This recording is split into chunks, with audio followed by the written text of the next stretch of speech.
Good evening बच्चों। बेटा मैंने लास्ट क्लास में आपको ये बताया था, हमने नया चैप्टर स्टार्ट किया था, चैप्टर नंबर 11। उसमें मैंने आपको बताया था भाई फोटो इलेक्ट्रिक इफेक्ट क्या होता है।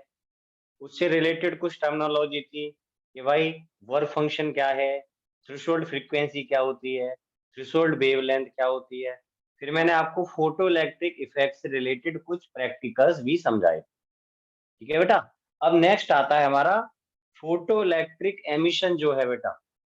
ठीक है, उसके लॉज क्या होते हैं, किन लॉज पर हमारा जो फोटो इलेक्ट्रिक एमिशन का कंसेप्ट है वो वर्क करता है। ठीक है, वो हमें पढ़ना है। तो वही लिख रहा हूं मैं, laws of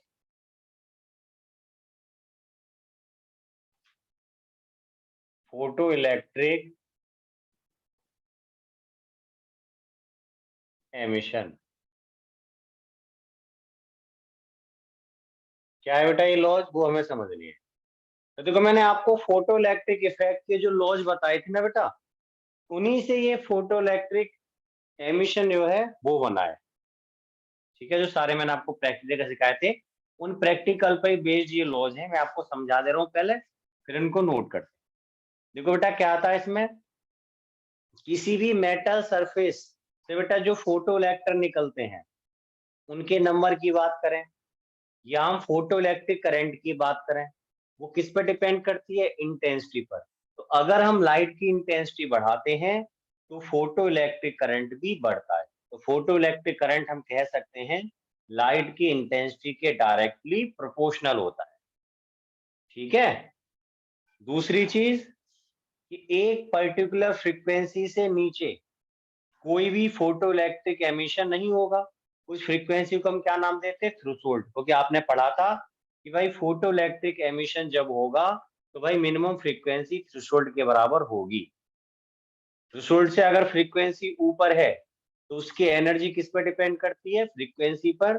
but photo electric current जो होता है वो फ्रीक्वेंसी पर डिपेंड नहीं करता। अगला बताया था कि जो फोटो इलेक्ट्रिक एमिशन होती है इसका मतलब सरफेस पर फोटोन के गिरने और सरफेस से फोटो इलेक्ट्रॉन के निकलने के बीच में जो टाइम गैप होता है, टाइम लैग होता है, वो नेग्लिजिबल होता है। मैंने आपको बता भी रखा है 10⁻⁹ सेकंड से भी कम होता है।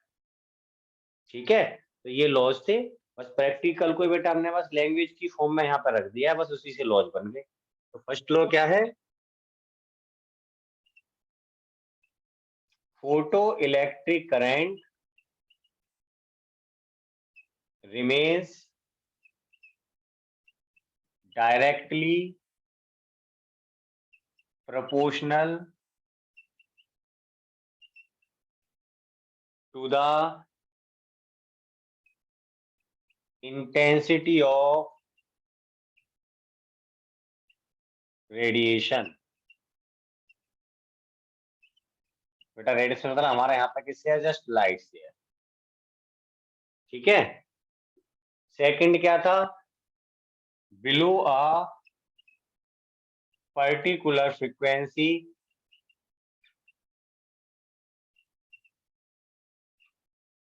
जिसको हम क्या बोलते हैं बेटा, ब्रैकेट में लिख रहा हूँ मैं, थ्रेशोल्ड। मेरा मतलब threshold frequency, threshold frequency photo electric emission does not takes place. ठीक है बेटा। नेक्स्ट वन, थ्रेशोल्ड फ्रीक्वेंसी के बाद में जो फोटो इलेक्ट्रिक करंट होता है वो फ्रीक्वेंसी पर डिपेंड नहीं करता, बट जो एनर्जी होती है जो फोटो इलेक्ट्रॉन की वो किस पर डिपेंड करती है, फ्रीक्वेंसी पर। ठीक है ना। हम कह सकते हैं आफ्टर, तो बेटा कम से कम थ्रेशोल्ड तो चाहिए ही हमें। Threshold frequency photo electric current, photo electric current remains independent from frequency of radiation while maximum kinetic energy of ejected photoelectrons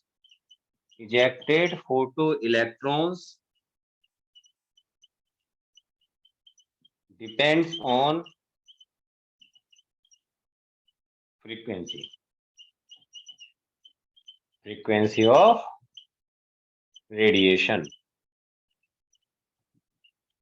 last point बेटा कि जो फोटो इलेक्ट्रिक एमिशन होता है एक इंस्टेंटेनियस प्रोसेस होती है। इसका मतलब सरफेस पर फोटोन के गिरने और सरफेस से फोटो इलेक्ट्रॉन के निकलने के बीच में जो टाइम लैग होता है वो नेग्लिजिबल होता है। अच्छे से समझ जाना आप। Photo electric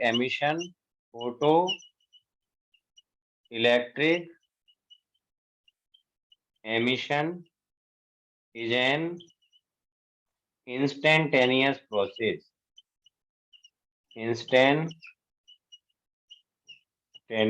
process. It means there is no time lag between falling of photon on metal surface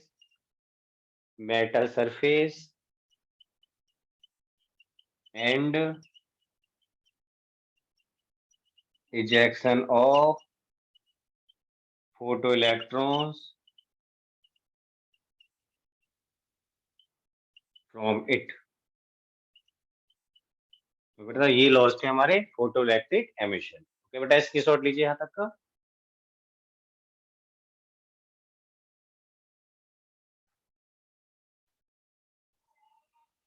और बेटा इसके बाद मैं आपको नेक्स्ट कंसेप्ट बता रहा हूँ, D Broglie's dual nature hypothesis. पहले उसके बारे में जानते हैं फिर आगे और भी कुछ पढ़ेंगे। बेटा नेक्स्ट टॉपिक है हमारा डी ब्रोगलीज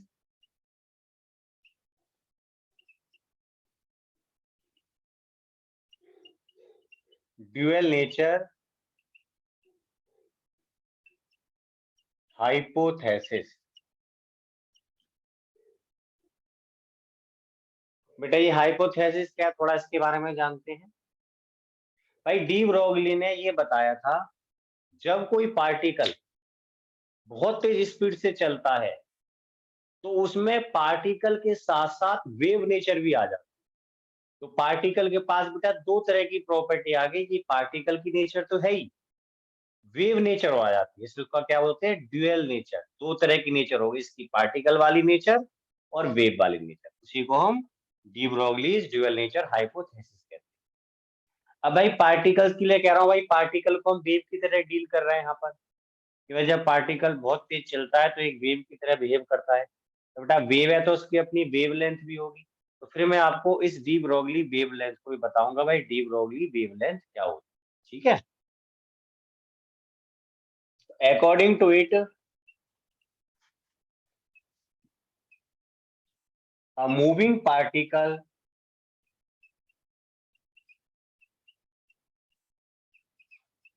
has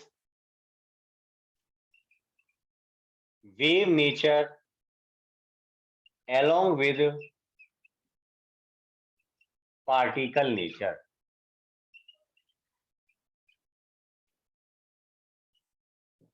ठीक है, so it is called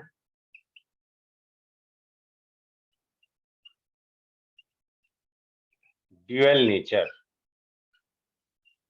ठीक है, ड्यूअल नेचर, तो इसलिए इसको हम क्या बोलते हैं, ड्यूअल नेचर कहते हैं। कोई एक नेचर पार्टिकल की आ गई, एक आ गई वेव। बेटा ये डी ब्रोगली वेव जो होती है इसको हम एक और नाम से जानते हैं मैटर वेव, क्योंकि ये किसी पार्टिकल से रिलेटेड है। अब मैं आपको इस डी ब्रोगली वेव की वेव लेंथ निकाल के दिखा रहा हूँ। तो एक्सप्रेशन फॉर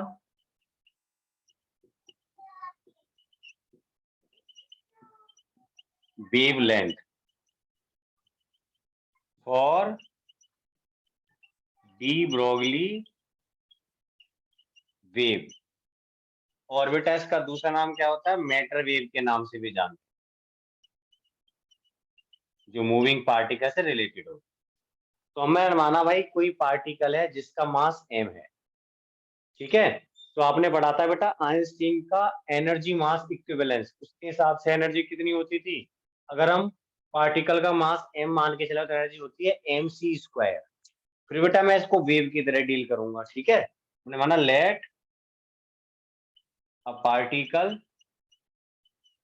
बेटा कुछ देर के लिए पार्टिकल की जगह मैं फोटोन यूज कर ले रहा हूँ, क्योंकि फोटोन को हम अच्छे से जानते हैं, बाद में पार्टिकल यूज कर, ठीक है। लेट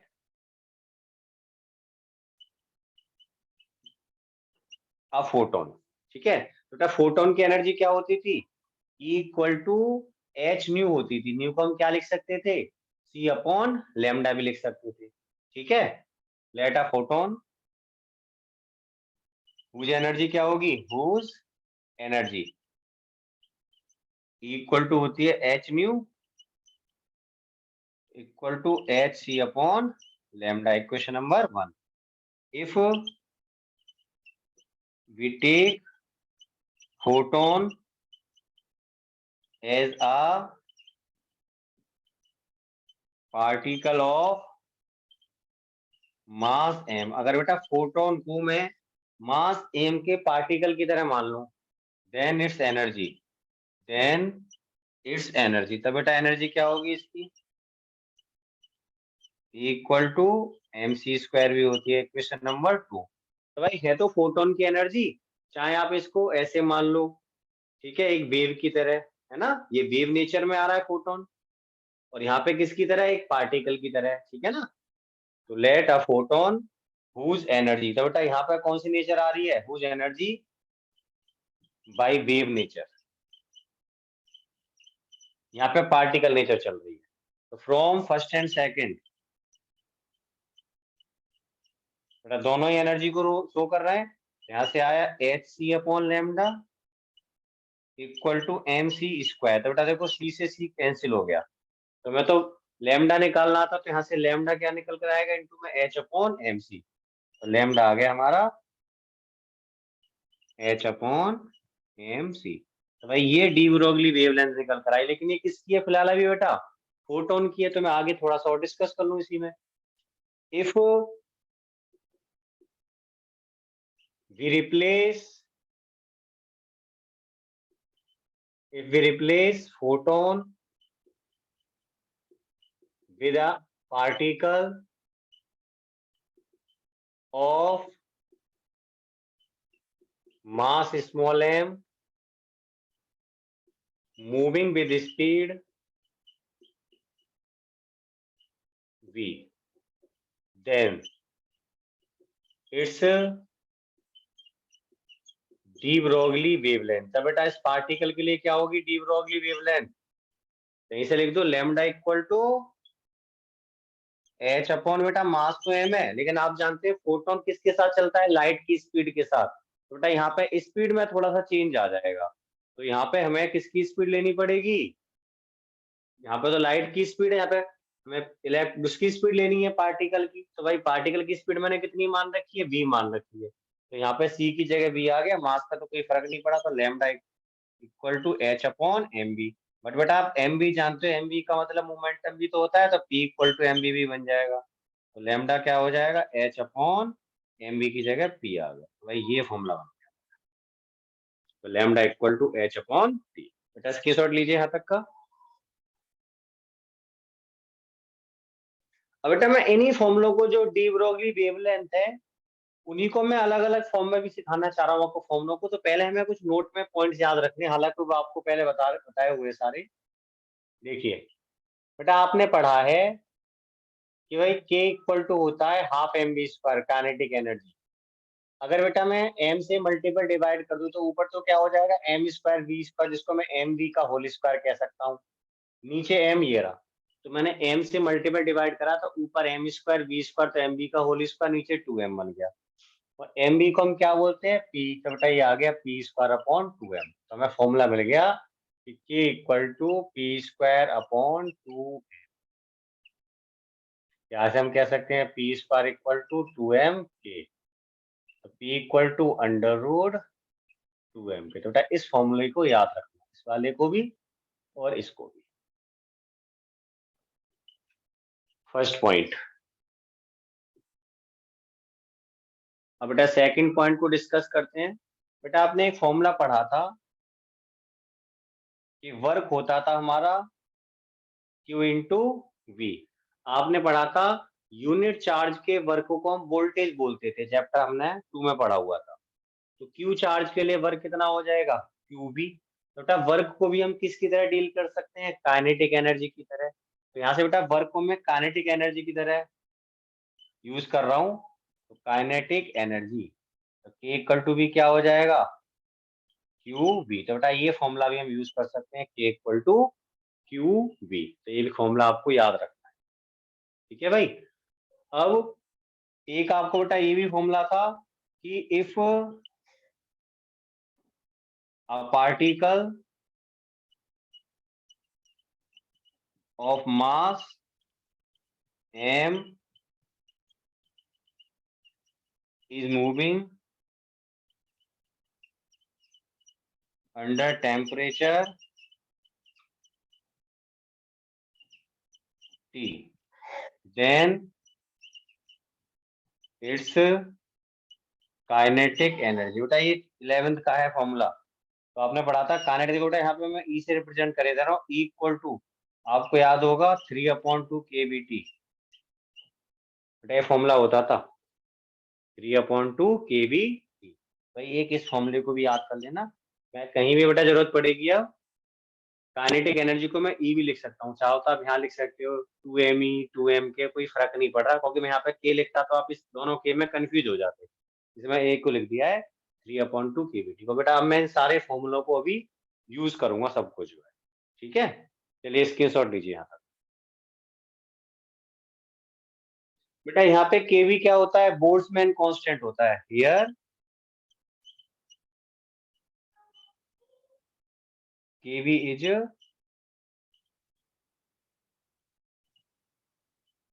बोल्ट्जमैन कांस्टेंट, ठीक है। इसकी वैल्यू क्या होती है, it's value is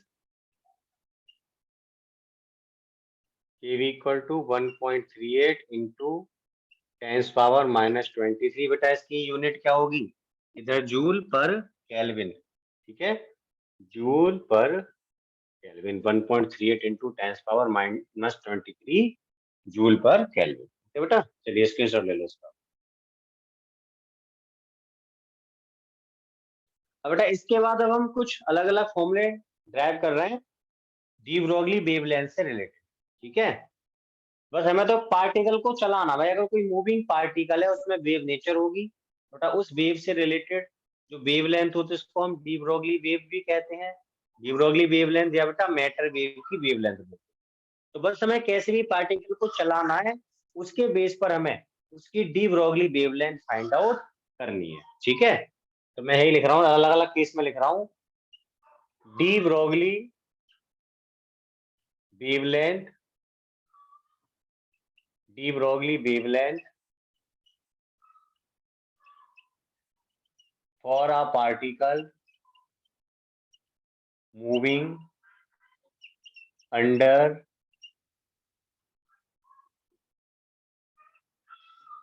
temperature capital T. अगर कोई पार्टिकल कैपिटल टी टेम्परेचर के अंदर में मूव कर रहा है तो उसकी डी ब्रोगली वेवलेंथ क्या होगी, तो काइनेटिक एनर्जी ऑफ पार्टिकल क्या होगी, तो आपने भी देखा था इक्वल टू 3/2 kV टी होगी। Now de Broglie wavelength, de Broglie wavelength बेटा आपने फॉर्मूला पढ़ा था लैम्डा इक्वल टू h/p। और पी देखो मैंने आपको बताया था, पी का फॉर्मूला होता है √2m k। के का मतलब काइनेटिक एनर्जी, यहाँ पे उसको मैं किससे रिप्रेजेंट कर रहा हूँ, ई से। तो ये आया h/√2m ई। ई का मतलब क्या है, 3/2 kVT। 2 से 2 कट गया, h/√3m KBT। तो तब कुछ नया आया इसमें? सारा कुछ तो वही फॉर्मूला हो गया, बस हमने बस थोड़ा थोड़ा चेंज करते चले गए उसे। तो अगर कोई पार्टिकल T टेम्परेचर के अंदर मोशन कर रहा है तो उससे रिलेटेड जो वेव होगी डी ब्रोगली वेव, उसकी वेवलेंथ h/√3m/kBT होगी। लेकिन मैं आपसे बोलूंगा आप इस स्टेप से आगे बढ़ो, आपको ये रटना ही नहीं है, आप सीधे यहाँ से आगे बढ़ो, ठीक है। लेकिन मैंने आपको एक फॉर्मूले की तरह ये बता दिया, ठीक है भाई। चलिए स्क्रीनशॉट लो इसका। अब बेटा नेक्स्ट है D Broglie wavelength for a charge q moving under a potential difference